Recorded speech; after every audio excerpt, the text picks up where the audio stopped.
we're excited to have our presenter here today. I'm Dr. Jill Terhart-Lewis, and we are doing a series of musician health and safety events that are also going to be live streamed and currently being live streamed. And we will have an archive of recorded video for us to use and to refer back to in the future. So if you don't get everything in this first sitting, you can go back and re-watch it as many times as needed, which is wonderful. Let's begin today with a prayer so that we are ready.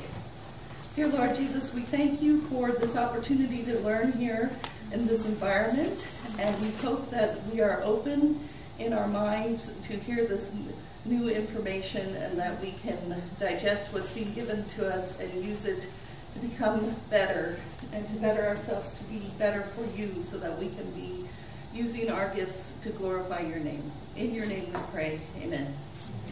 So, without further ado, let us welcome Ms. Nancy Moore. Thank you.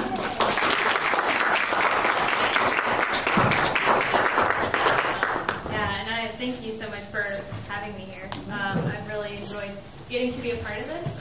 It's really neat that you all have, the opportunity to learn so many things about health and safety through your program.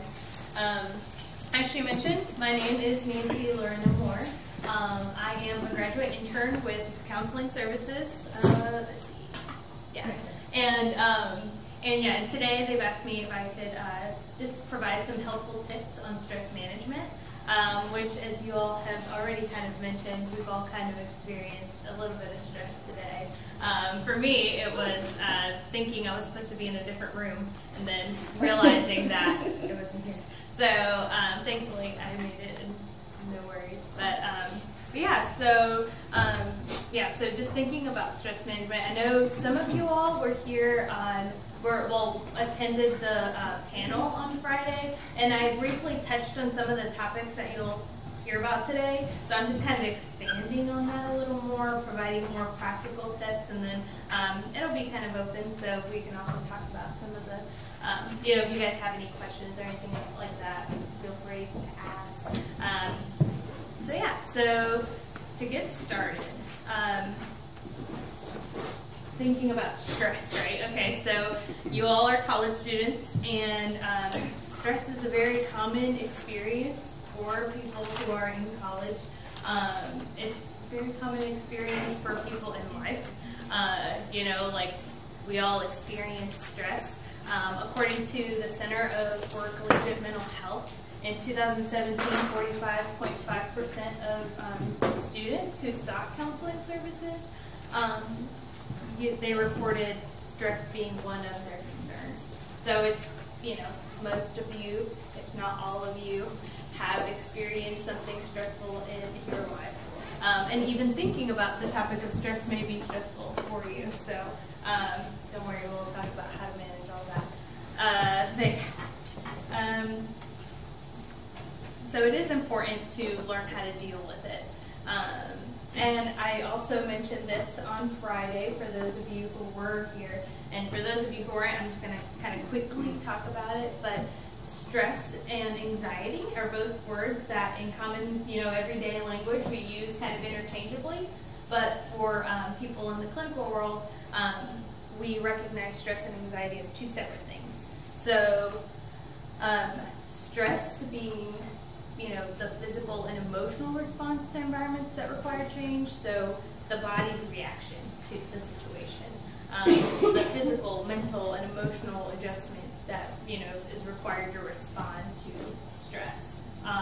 Whereas anxiety is more of a mood state in which a person is anticipating having to cope with negative events. So stress is the present. It's like what's happening right now, that's causing me to have to change, physically respond in a different way, mentally have to change my thinking, be flexible.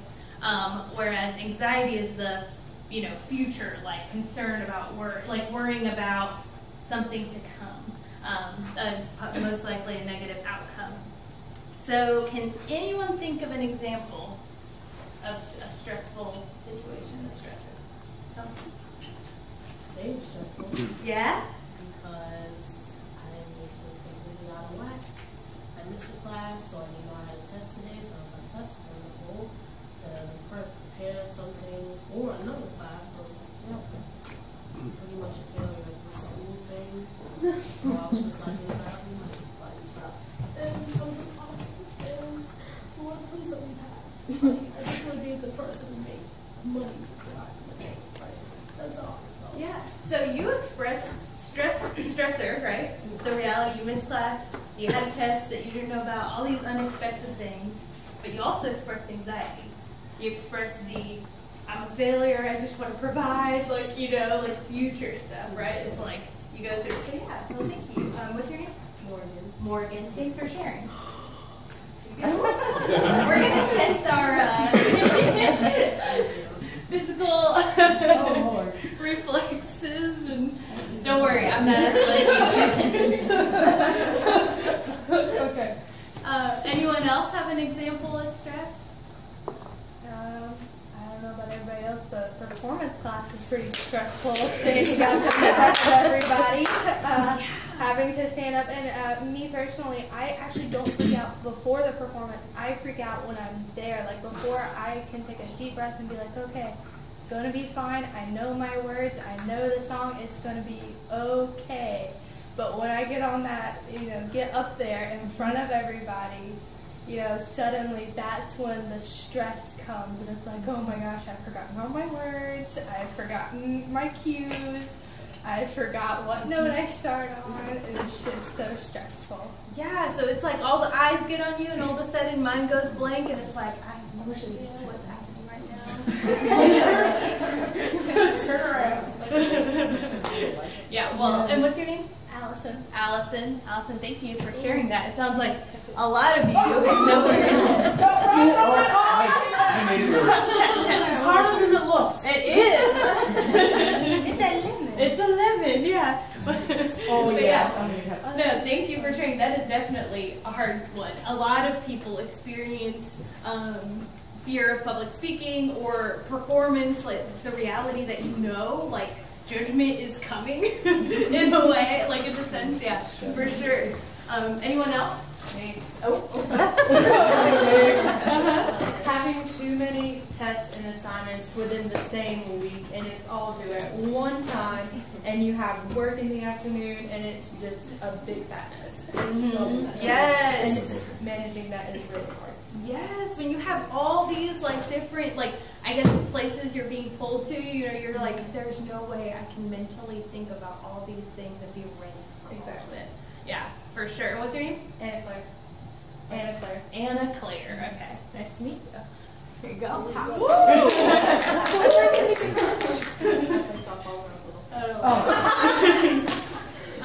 Yeah, no, definitely tests and multiple assignments. The reality of juggling lots of roles, with work and that kind of stuff. Yeah, that can definitely be a stressful thing. Did you have one you wanted to share? I was thinking about a good stress. In the morning I go and do weight training.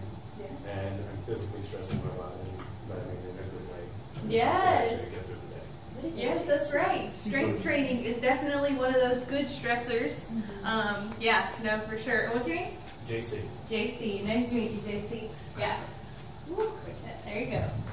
Yeah, no, for sure. There's definitely the good stress, right? There's the stuff that helps build our muscles. There's also other stressors that are good that can help us grow or growing experiences or provide new things for us. So, anybody else have anything? I don't want to leave anybody out.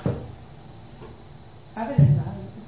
You say what? That anxiety one. You have an anxiety one, okay. Okay, so take what she did, except it's a week before.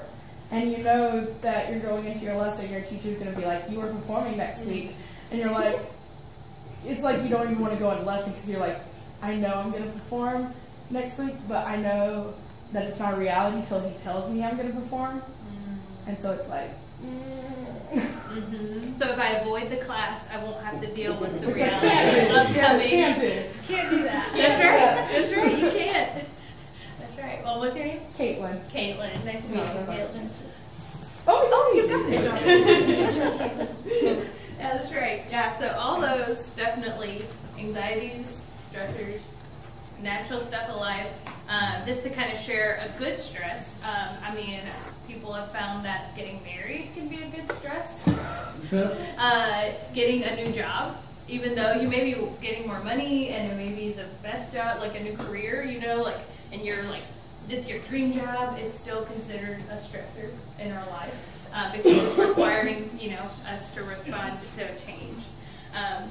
So we've kind of answered our next question, but is all stress bad? No. No. Yeah, that's right. There's a reality of eustress and de-stress, so or distress. The reality that some stress provides things for us, helps us grow, provides us the opportunity for positive change. And then there's some stressors that are just really hard that have negative outcomes. Things like loss of a loved one can be a stress that no one really wants anybody to go through, but it is a part of life. And so, and how we respond to those stressors also has an impact on, you know, what the outcome's going to be. So, which is why managing our stress well is important. So how can I better manage stress, right? Like we could talk about this and it's like, okay, like I got an unexpected test, I don't know how to deal with this. Or, you know, I've got so much anxiety about like this whole performance thing and I'm like freaking out, you know, because it's a real stressor. You know, you've got all kinds of stuff going on in your life. I mean, you might have work, you might have family situation, you might have, I mean, finals coming up. I mean, not now, thankfully, but pretty soon. That is an upcoming stressor. A good place to start for us is awareness. Is instead of ignoring this, you know, the stuff of life, because that's sometimes what we want to do, you know, being aware of what is my source of stress. What am I telling myself about these events? You know, how does my body respond to stress? Do I feel it in my gut? You know, that tightening of my stomach. You know, or is it like feeling headaches? You know, or that weird tension you get in your upper, you know, neck and shoulder. You know what I'm talking about? Where is all this stuff? Because if we're not aware of the issue, we're not going to be able to fix it. And so that helps to know what's going on. And then the next step, identify what you can change. So you're right. A lot of those stressors feel like, okay, I can't do anything to change this because it is coming and it is coming for me whether I like it or not. But a lot of times there are aspects of something that we can change. You know, is there a way to remove or eliminate the stress? Is this something that I've put on myself that isn't really required, but I'm just telling myself it is because I want, for whatever reason, there's something in me that's like, this is what I want. Is it, you know, can I reduce the intensity or the exposure to the stress? So like, you know, when you're talking about the multiple tests, you know, instead of, or I think of like for me, so I'm still in grad school right now, and I have a paper due on Sunday. So instead of waiting until Saturday to write my paper, which will probably result in lots of stress because my paper will be due the next day, you know, being able to give myself blocks of time during the week. It's Monday, right? I can, you know, give myself, you know, an hour or two today, an hour or two tomorrow, an hour or two Wednesday, and so on and so forth, so that I'm able to not only get the resources that I need and read the paper and make sure someone else might have time to read the paper and give me an idea of like, you know, maybe typos that are in there or grammatical errors. You know, being able to kind of, that would reduce the stress that's coming on Saturday. You know, take responsibility for making changes. I think sometimes that's the hard part, is like, you know, I don't feel like it. You know, I don't want to. Or it's just hard, like, and so you know, just being aware that even though the whole thing can't be changed, like I can't change the deadline to my test, I can make it easier on myself, you know, when moving forward. And then regulating the emotional reactions. reality that some of those stressors are going to be emotional, are going to respond, like we're going to respond emotionally, and those emotions are not bad. But recognizing that how I feel in the moment doesn't mean that this is how it is, you know? Like, have you felt, you know, feeling like, man, I can't even remember that my test is today. Like, that sucks in the moment, like, if we're honest with ourselves. But the reality that does that really say that you're a failure? Probably not. No, It's just hard. It's just hard right now. Yeah.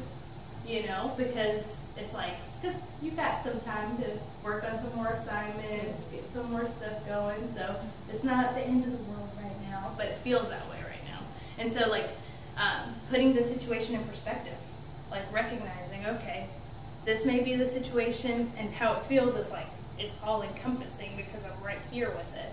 But taking a step back and being able to say, okay, this is the stressor in the moment, but a year from now, this is probably not going to matter that much. You know, 5 years from now, no one's going to know I made a 50 on my exam, which that happened to me my senior year of college here. You know, and you're just like, because I had the same situation. Showed up, didn't realize that the test was there, and no one remembers that I made a 50 in my social problems class with Dr. Smedley.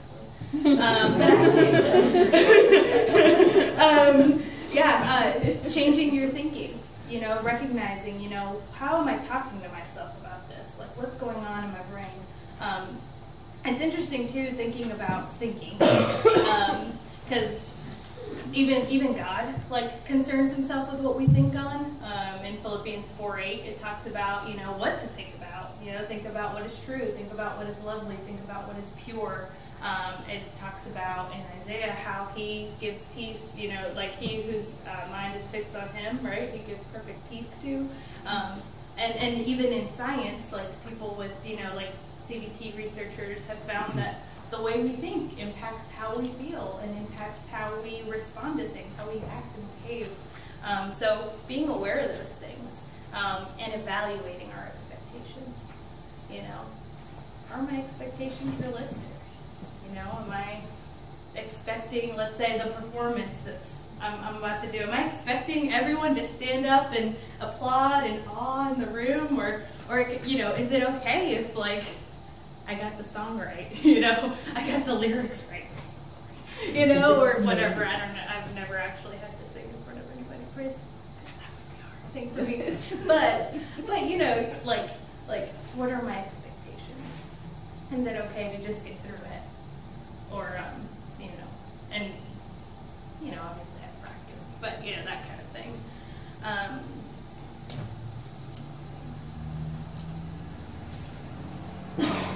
The fourth thing is learning to regulate your physical response. So sometimes, you know, like that tightness in our stomach keeps us from being able to, like, or even like our breathing starts to get quick, you know, and it's like, this is hard to do because I can't breathe right now, you know, like, so being able to regulate our physical response to the stress is very helpful. So again, because I'm aware of how I respond to stress, applying that to my physical self, deep breathing exercises, maybe incorporating some relaxation exercises in our week, you know, meditation, prayer, all those things have been found to provide a sense of relaxation for us, and for different people it's different things, and so trying something out, you know, and really giving ourselves the space to relax. And then preparing physically. Things like exercise, having a well-balanced diet, and sleep. It's amazing the difference that sleep makes, like, no joke. If I get 8 hours of sleep and plans change, I am so much nicer about it. It's like, oh, okay, no big deal. I can do whatever. If I got 2 hours of sleep and all of a sudden, like, let's say a friend of mine, I was supposed to meet them for coffee and plans change, it's like, what is wrong with you? Why are you changing it right now? Like, I mean, it goes crazy, you know, like in my mind, it's like, this is the worst thing ever. And all of a sudden, everything is like terrible, you know, and a lot of it, if I had just gotten some good sleep, that would have changed things and maybe how I responded or reacted to things. I mean, let's be honest, if we miss a meal, you know, let's say you've got your class ends at 11 and you've got some club meeting at that meets at 11:30 and you've got a paper that you're trying to work on and so you skip lunch. That is going to make for a hangry person. You know, that's just it's going to be more difficult to concentrate on the assignment that I'm working on. It's going to be more difficult to really be able to work with others during the meeting or even focus on what the meeting's about. So being aware of what are my needs physically. And then filling up your emotional reserve. The reality that friendships are important. There are certain friendships that are very supportive, that are very helpful. I mean, every one of you probably has a phone on you. And you probably name one contact in that phone that you would call in the event of something hard happening, you know, or your tire exploding on 26. You know, you have someone in mind. And so just thinking about, okay, you know, am I prioritizing and nurturing that relationship? You know, that's mutually beneficial. I want people to know what we're saying to ourselves.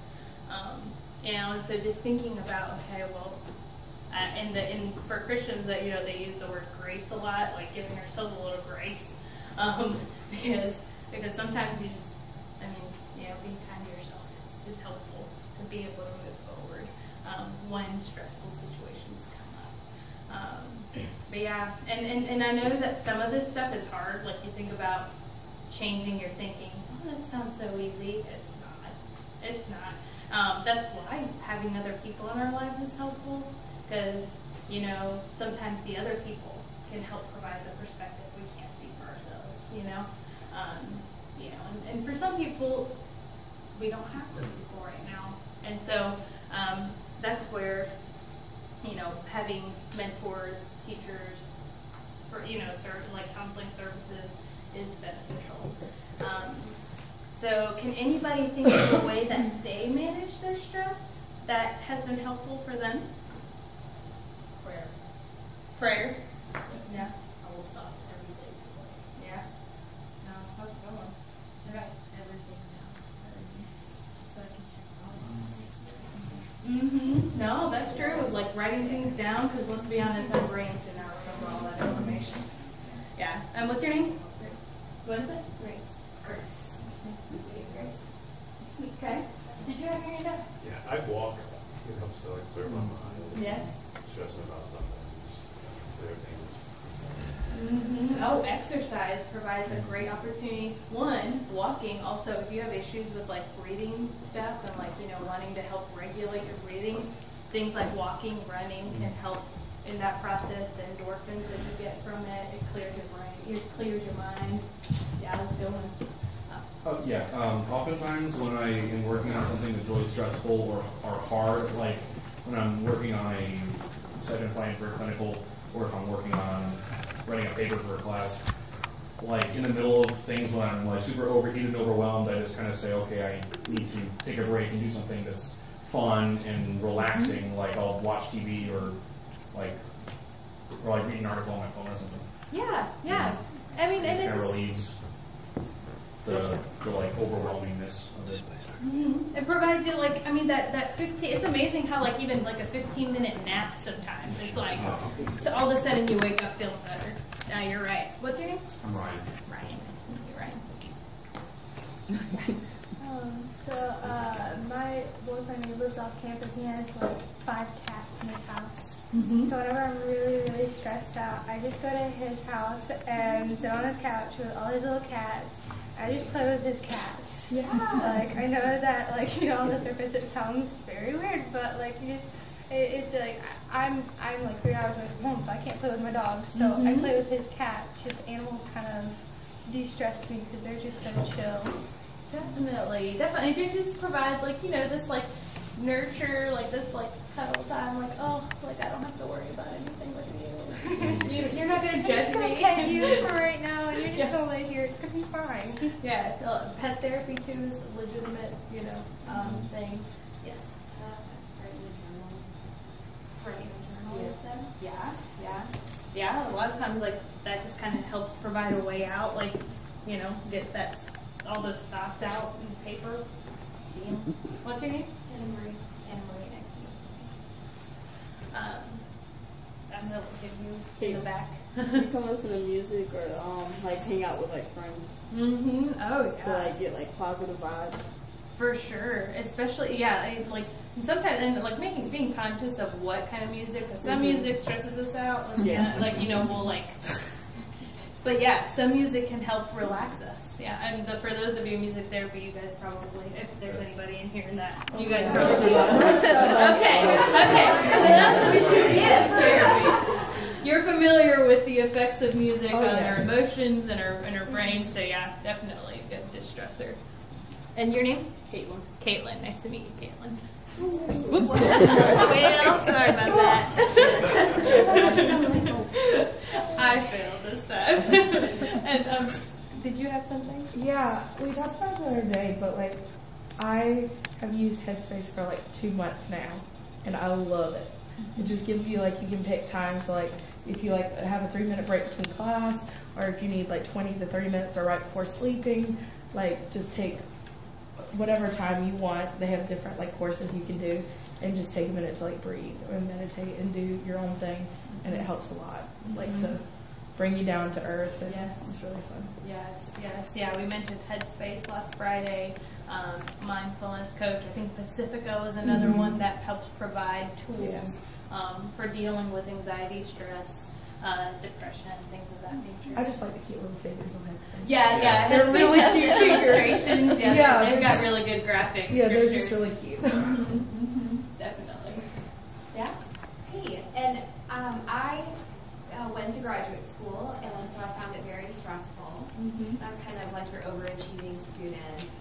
But I had a cat that I loved so much. And so there are many high-stakes things that you do in graduate school, like maybe performing in different ways and huge tests and blah, blah, blah. But at one point I realized, I'm going to go home and my cat is going to be there greeting me at the door no matter what. If I failed that test, if they kicked me out of school, or, if I did awesome, my cat, she didn't quite get all that, didn't care. And so it was just so reassuring, and it gave me, I think, a little bit of perspective, and it reassured me that, at the end of this day, even if I'm defending my dissertation, I'm going to go home and I'm going to cuddle with my kitty cat.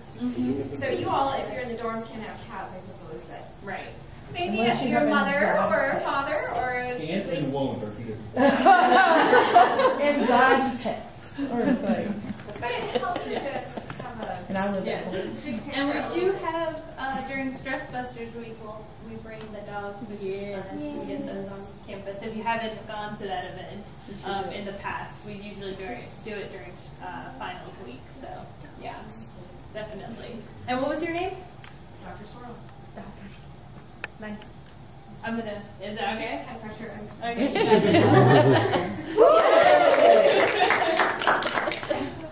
Awesome. Yeah. Anybody else? I don't want to leave anyone out.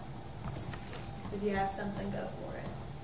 Yeah, because we can definitely learn from one another. That's another important thing to recognize, that we all already kind of have coping skills. We all already kind of, we figured out, you didn't get to college and not figure out how to deal with some of your stress, and so recognizing that there are things that you naturally do that do help you. So just to kind of, I know for some of you guys who were here Friday, you probably already heard about this, but counseling, what is it? Counseling is a means of gaining confidential help for problems or concerns from a trained professional. So if talking about stress management and you're hearing all this stuff and you're going, I've tried this, or I don't know where to start with this, or any other concern really, counseling can be a great option for providing help with that. You don't have to have a mental illness to see a counselor, and seeing a counselor doesn't mean that you're crazy in any way. It is a healthy way to seek help. So, can you think of any reasons why there's a stigma around going to counseling or having a therapist? Maybe because you're not. It seems as though you're not strong enough to deal with the situation yourself. So that could be a way that people view counseling as a negative. Yeah, for sure. Definitely. Sometimes people feel like, well, if I'm asking for help, that means there's something wrong. And it's like, well, that's not necessarily true, but you're right, that does often happen. To kind of feed off of what he's saying, coming from a faith perspective, a lot of people, especially like Christians, might feel like, well, I shouldn't need to go to counseling because God is going to help me, but I feel like God, and I know that God puts other people in place for things like that, because He's not going to come out of the sky and fix your problem and then go back to heaven and not focus on life's cool. So that's another thing. People just feel like it's not necessary, and it is a necessity for a lot of different reasons. That's right. No, you pull a good point. Sometimes we think, oh, well, if I'm a Christian, God is supposed to help me, then He's going to help me through this. And sometimes He's provided us with the body of Christ. Right. The reality that there's other people, and, in our lives that do provide the help that we need. Yeah, for sure. I know me personally, whenever I mention I think I should go to counseling about this, because I'm at a loss. I've tried everything I can. I need a professional to give me some advice. Whenever I just mention it, some people, including my parents, will say, no, you're not crazy. You don't need a counselor. And it really hurts me, because it's like, I'm not saying I'm crazy, because I know I'm not crazy. It's just, sometimes you do need that professional help, and some people make it sound like you're trying to convince yourself that there's something wrong with you, even though that's not what you're doing. Right. It's like, I just think I need some professional help in a certain situation.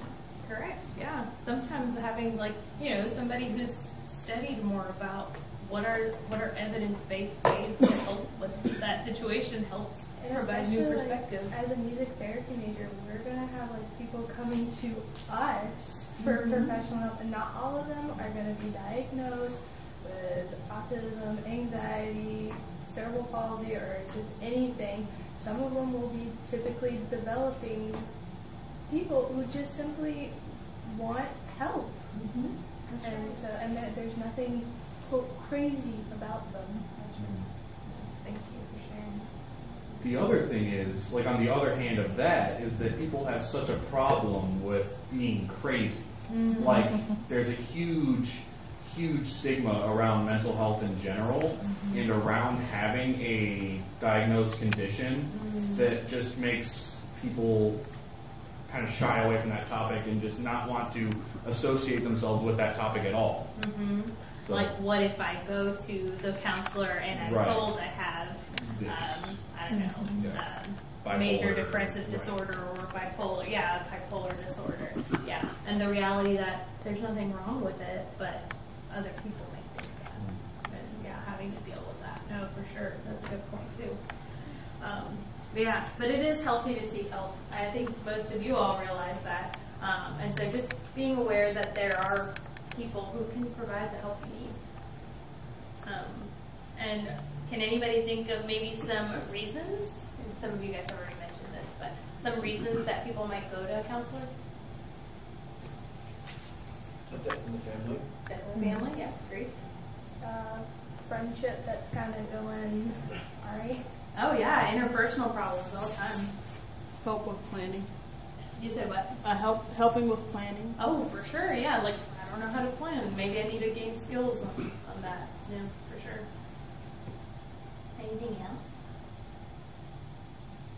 Just having an outside opinion on things. Because when you have to know everything and everybody you know is also dealing with it, it's kind of hard to get a good perspective. Oh, for sure. Yeah, I know that's a good point. Having that third-party party, like objective mind, you know, thinking about helping you problem solve through it. For sure.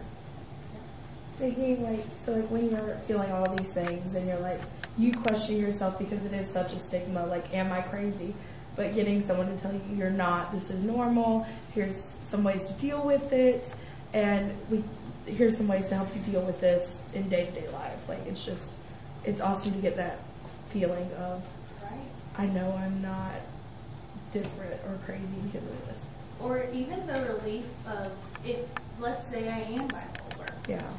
And knowing that there are ways that I just have to figure out how to, you know, deal with this, you know, like there's something I can do with this. Like, you know, it's not just things are like hard for me and overwhelming, but it's like now I can know what to, you know, the steps to take moving forward.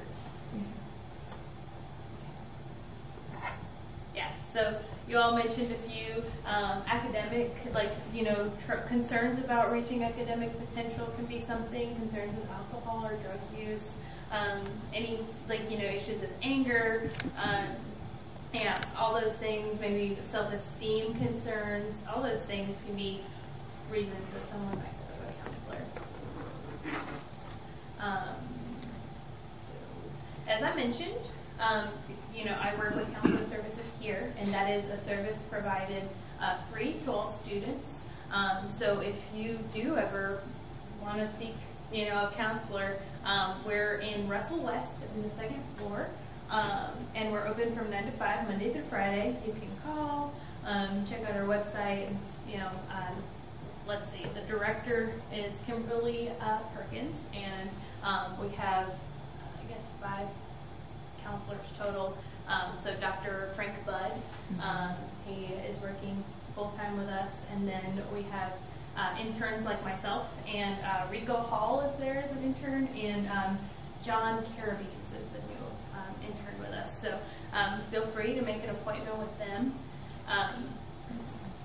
And so I thought this would be fun to practice a little deep breathing exercise.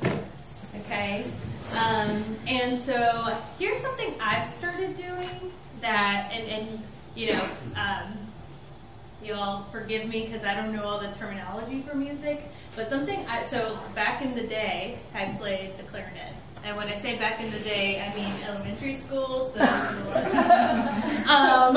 but I remember 4/4 time, right? So 4/4 time? Yeah? Okay. So something that I do when I'm deep breathing is I will count a 4/4 measure, and I will hold, you know, I'll inhale through my nose during the first measure, I will hold it during the second measure, and then I'll exhale through my mouth during the third measure. And I'll do that like a lot when I'm like, let's say I'm about to go to sleep and my brain just is not shutting off. Has anybody ever had that happen to them? Yes. Like you just think about tomorrow or whatever, and to kind of help bring myself back to, I don't have anything to do right now. I'm about to go to sleep. Let's relax. And so, so I was thinking maybe we can do that. If someone liked the idea of doing 4/4, like counting the 4/4 time, I don't even know. I'm sure there's terminology for it. But some did you see the honors? Click 4. Yeah, you want to do it? Yeah. That'd be great. Just like 1, Yes. 2, 3. And so during the first measure, I'll ask you to inhale through your nose. During the second measure, you'll hold it, and during the third measure, you will exhale. And we can just do that for, I don't know, let's do that 15 measures, so that'd be 3 times total. Do you need me to count out loud or just click? If you can count out loud, that'd be awesome. Okay, ready? Yeah. 1, 2, 3, 4. 1, 2, 3, 4. 1, 2, 3, 4. 1, 2, 3, 4. 1, 2, 3, 4. 1, 2, 3, 4. 1, 2, 3, 4. 1, 2, 3, 4. 1, 2, 3, 4.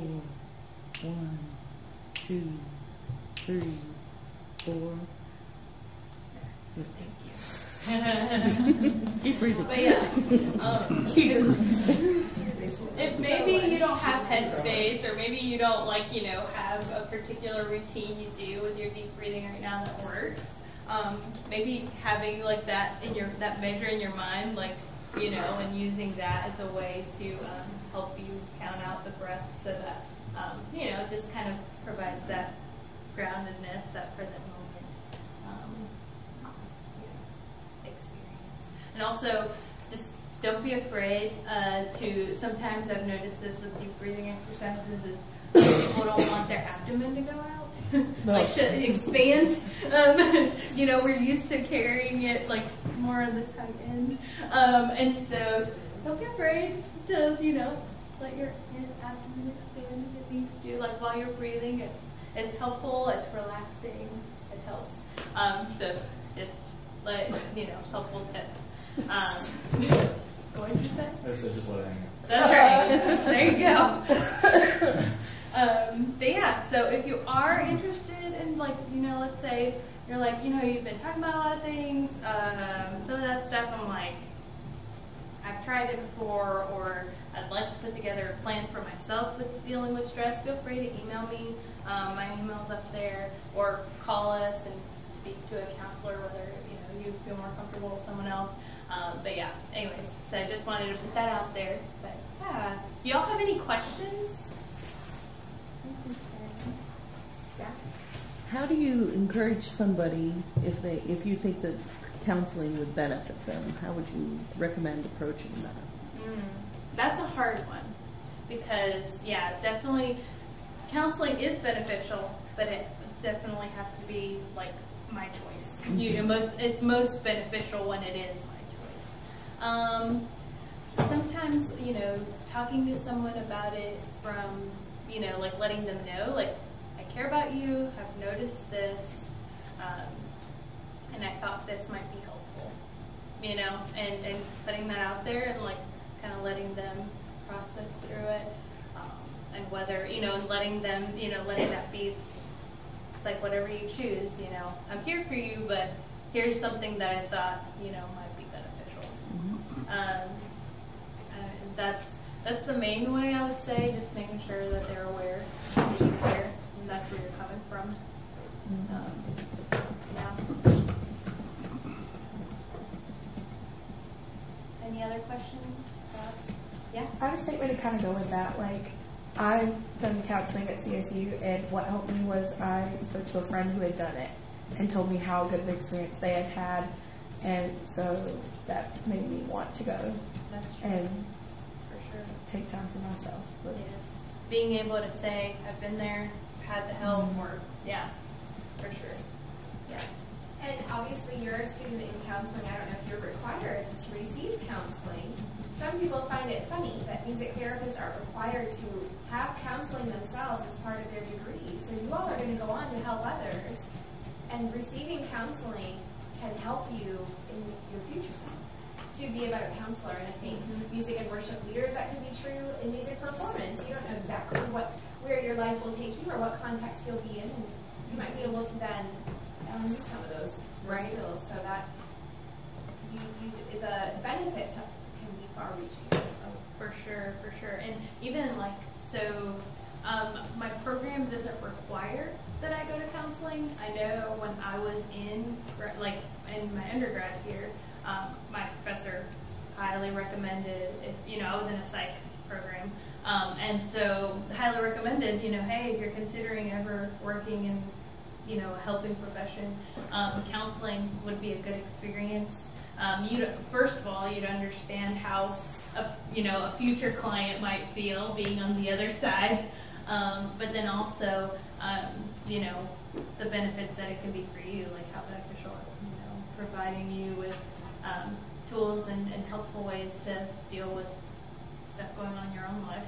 So definitely. And it can help with the stigma. You can say, oh, it's just required for my class. I have to do this. Yeah. Well, that's kind of neat, though. Like the thing that's required. You know, it's like this thing that's good for me is required. You know. But yeah, for sure.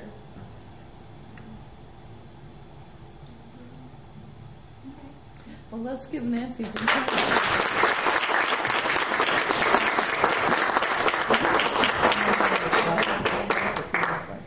I just want to point out that one more that we have another session today, and it's on repetitive use injury at 3:30 in Whittington 103. And then tomorrow we have a lecture on voice and hearing in the Gold Room of the Strom Thurmond Center. And then on Wednesday, our last event will be a workshop and master class. So students will be performing and working with an Alexander technician, Dr. Ann Rhodes. So I hope you can come check out some of these other events. And thank you for coming today. Really appreciate it. And all of you music therapy students are someday going to be playing the guitar a lot. Repetitive use. I have developed tennis elbow and different repetitive use injuries from playing the guitar as a music therapist. So please go and check that out and take care of your body. And I would just like to see my class real quick before we split today. All right, thank you. Oh, we don't have to sign out. The sign-in sheet is going around. So you want us to sign?